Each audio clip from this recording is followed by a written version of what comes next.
पहला 2 स्टैंज़ा मैंने हिंदी में समझा दिया है। आशा करती हूँ कि आपको समझ में आ गया होगा। अब मैं अगले लेक्चर की तरफ चलती हूँ।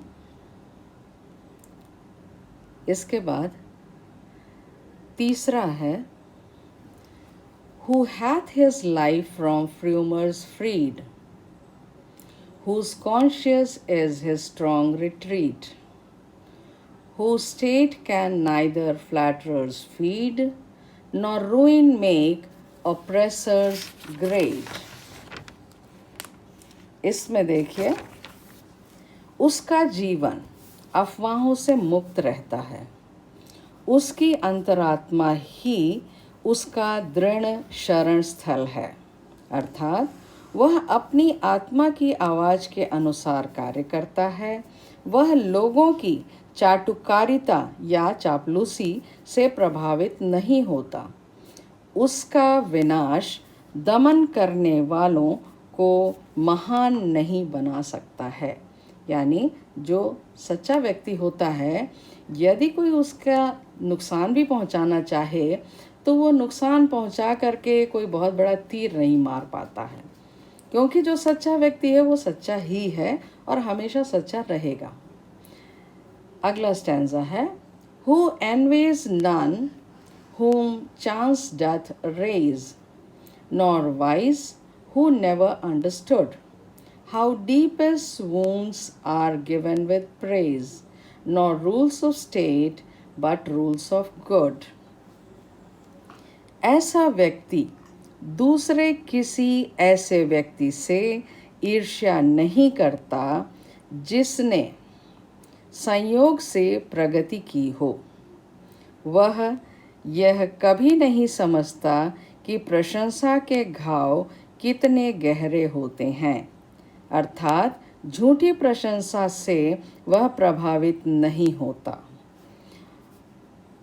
बच्चों, बहुत बार ऐसा होता है कि लोग हमारे सामने हमारी बड़ाई करते हैं, लेकिन उस बड़ाई के पीछे कहीं ना कहीं कटाक्ष होता है या कोई ऐसी मंशा या इच्छा होती है जिससे हमारा नुकसान हो। परंतु यदि आप सच्चे हैं तो झूठी प्रशंसा से आपको कोई परवाह नहीं होती है, आप बिल्कुल परवाह नहीं करते हैं।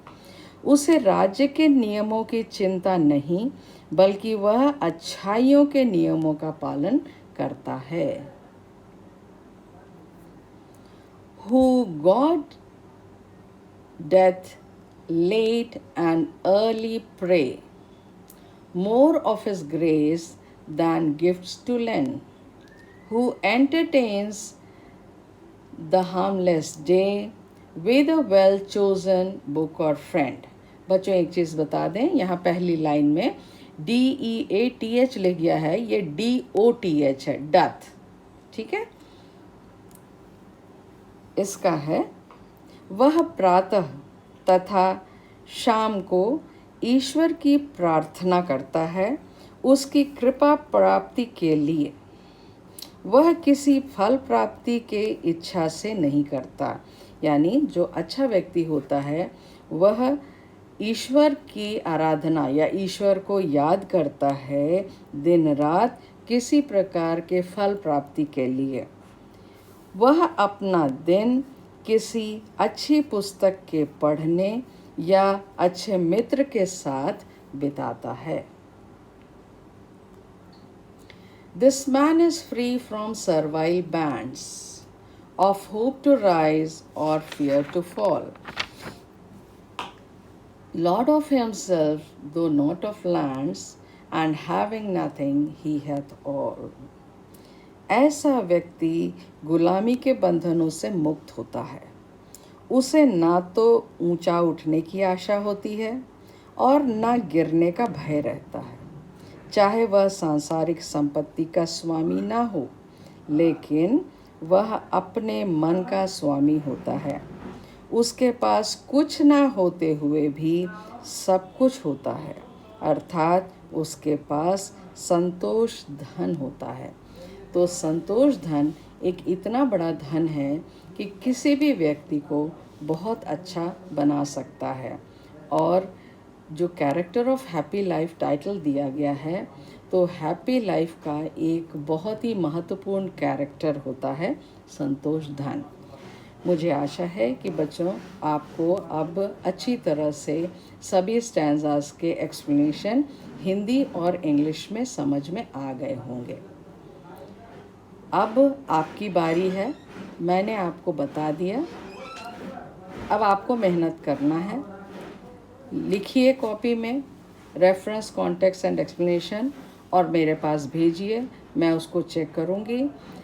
जहाँ कहीं भी करेक्शन होगी या आपको मार्गदर्शन देना होगा तो मैं यहाँ पर हूँ आपके लिए।